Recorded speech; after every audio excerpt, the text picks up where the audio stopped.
Hi. This is M. I met M through a mutual friend, Nova, at the ripe age of 16, and I would consider her one of my best friends. We have done almost everything together, even living with each other at one point. Why is my towel still damp? Because it's not your towel. It's my towel, Schmidt. No, it's not your towel. Your towel's the red one. I'll tell you this, pal. I've never used that. I do use that one every single day. Oh, God. This towel's so warm and fluffy, it's like it's been in the sun forever. This means you two have been drying your junk with the same towel. Intimate. Are you out of your mind? What do you mean am I... How do you think this is your towel? Do you even wash it? No, I don't wash the towel. The towel washes me. Who washes a towel? You never wash. You wash your towel? You never wash the towel? What am I gonna do? Wash the shower next? Wash a bar of soap? You gotta think here, pal. I'm furious I right get now. out of the damn shower, I'm clean as a damn baby, and I use the towel. Let me ask you this. Have you been wearing my underpants? Sometimes, yeah. Who cares? You guys don't wear each other's underpants, you're lying. No. We all wear each other's underwear. They are a joy to be around, and honestly, I could not ask for a better friend to have whilst I was having a really tough time with my identity and figuring what I want to do for my future. Again, I'm very thankful to have you as a friend, even though M is quirky as fuck, and there are so many charms that she provides. The funniest thing about them is that their birthday's on 9/11. So I prepared a little gift for them, for the whole world to share, the whole world to know. Oh, you thought this was over. I Lied, Volume 2. For those who don't know, there's a mini segment on Smosh called the I Lied Saga, where Arasha lies to her co-stars about things. Funny thing about M is that she's obsessed with Smosh. Genuinely cannot shut up about Smosh. When we were living together, all she played on the TV was Smosh, Am I the Asshole, and other Smosh stuff. Last year, I pranked M by making her think that me and her best friend were beefing with each other, when in reality we were both on the same page about a prank. I got her a onesie and other things because I'm just so great, you know? Now, M, I want you to try to figure out what I lied to you about. 3, 2, 1. I am not dating a man. Here is an explanation on how things came to be. Chapter 1. The setup. It all started in May of 2025, where I knew that if I wanted to actually pull off a prank, I needed to start right at this moment so no one would suspect anything. I was doing what Raymond Hall would have done for the Halloween heist, and I'm a planner, so it all worked out. I started dropping hints around with stories and texts with my thoughts that don't seem like me, but could also contribute to the fact that I just moved to a new city and I was trying to also figure out my identity at this point. I was seeing someone during this time. If you know, you know. And it would have been hard to throw you guys off with me hyping this person up so much. So in order for you to not feel suspicious about the whole situation, I had to throw them under the bus. I started spreading small pieces of information around just for the SOZEDs. Vocabulary learning time. The SOZEDs are a group of friends that I met through cosplaying, and they consist of M, Nova, Liz, B, Fern, Nyx, and me. For the whole time that this was happening, the SOZEDs were the only people on my spam close friends, so that this wouldn't spread, because I do not feel like explaining what a going on in my head to anyone else. I could not tell any of the SOZEDs about the prank because it would have not been convincing if everyone knew except for M. So I am so sorry, guys. I needed to prove to you guys that the person wasn't a good fit for me anymore and I just couldn't handle a relationship with them, so I texted you guys saying that I was going to distance myself from said person. Now, with the person out of the picture, I needed to ease the SOZEDs into the conversation and accept me for who I am, a straight woman, which I am not. I am the furthest thing away from a straight woman. I am dressing really femme right now, but this is what I usually look like. That is a dyke. That is a full-ass lesbian. That is a pussy eater. That is a pussy enjoyer. That is not a straight woman. Chapter 2. The Man. Named after two of my coworkers I used to work with, I created Dustin, Dusty, into the picture. Dustin is supposed to be more on the feminine side, just someone that looked butch enough that he wasn't out of the picture for me to date, but also very comedically totally not my type. Quick dive into my type. As you guys probably know, as my friends probably know, but I would like to describe it. As my friend Rie likes to put it, your type is what I would imagine the type of kids that would bully you on the playground. Insert picture here. I went on Hinge and switched up my preferences to both men and women and hit up 5 dudes that could potentially be my boyfriend. Jonas was the first one to respond back, and we decided to meet up and make this prank a reality. Hi guys, it's currently, what day is it? June 16th, and this is phase 1 of the plan. Everyone meet Dustin. Yo, this shit's so good. We're currently on a date, quote unquote. I love you. I was kind of nervous at this point because I was also so scared that you guys would see right through me, especially M, because the last time that I did this, M kind of went on a deep dive on my spam and was like, what you are putting out there is not what you are saying. You are lying to me. I gave you guys details about him, but just vague enough not to have it equate to suspicion. Of course, brushed off my texts at the moment because they were coming out to their family about dating her boyfriend. Hi, Joe Church, if you're watching. Now, at this point, it would have been really suspicious if I was completely transparent and told the Sozeds about my newfound interest in men.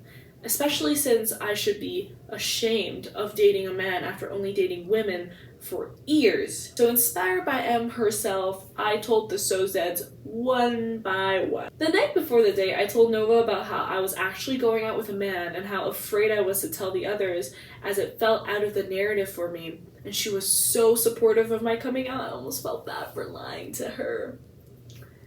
The morning of the date, I decided to call Liz to come clean about me going out with a man and needed to confide in Liz because I was so nervous to meet up with Dustin. Of course, she was also shocked, but very supportive at the end. After the date, I promised I would tell Nova about it, so I did, and she ate it up.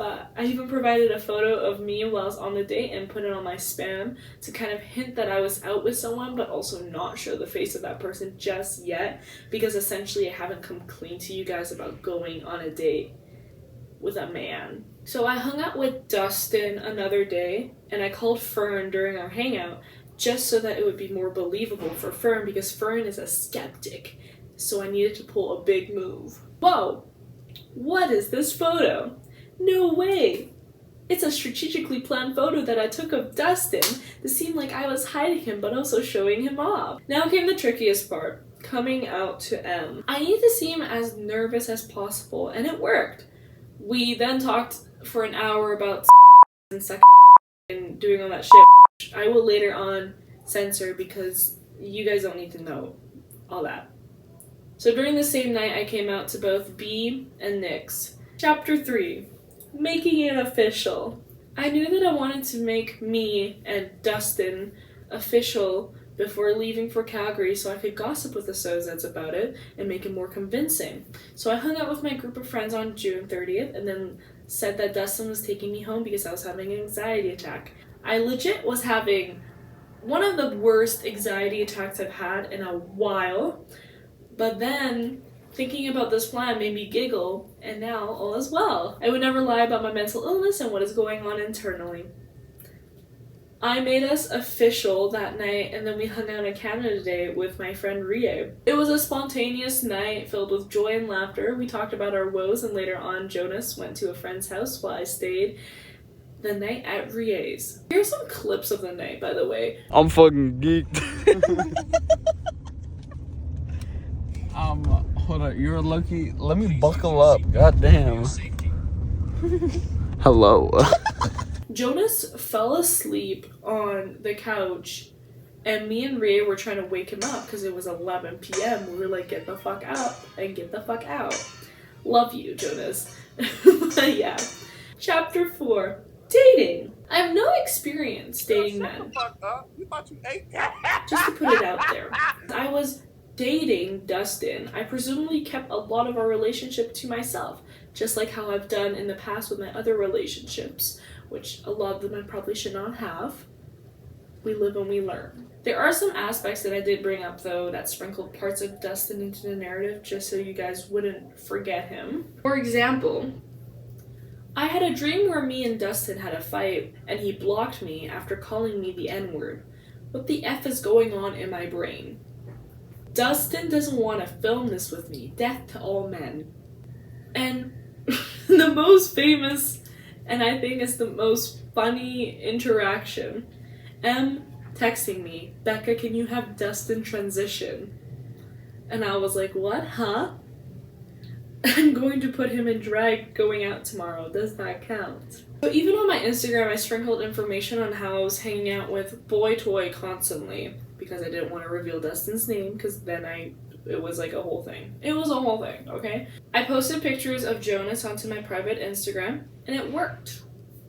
Honorable mentions of the mention of Boy Toy on my spam being August 11th, me and Boy Toy having breakfast. I had is my breakfast, which thank you to my bootang. They bought my food. I'm getting treated so well. I hung out with them the whole day, and it was, you know. August 23rd, sent a photo to Boy Toy. You know how I was dressed up all cute earlier? I don't know. This is the remnants of it. My beautiful hair and my beautiful makeup. I sent a photo to Boy Toy. And guess what? I think Boy Toy is dense. I think Boy Toy has autism, like me. So I look so good. I was laying in the bed like this. And the Boy Toy's like, haha, cat. August 25th, me to Boy Toy because they're almost deaf in one ear. Again, I am so sorry for hopefully not that much distrust in our friendship. This is the only thing I've lied to you about, and I know you like this shit. You are a masochist, and I know that you enjoy this type of shit. It tormented me. I'm playing the victim. It tormented me mentally and physically.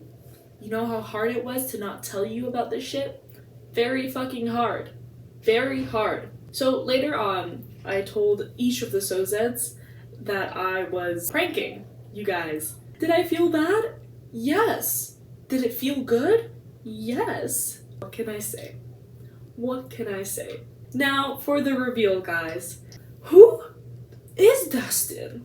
Who is this Dustin character? Jonas was a big part of my prank, and also my friend Rie, shout out Rie. The infamous Boy Toy that appears on my Instagram story, that's none other than my good friend Sky, who I met at the start of August.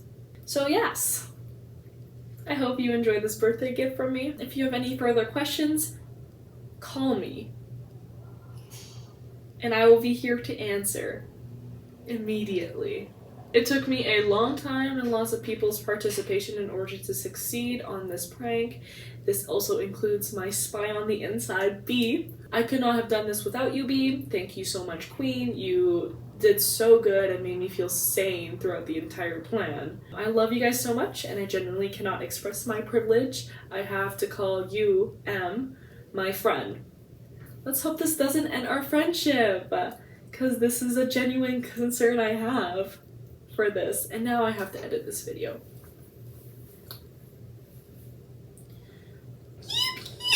I love pens. I wish I could do like a really deep man voice.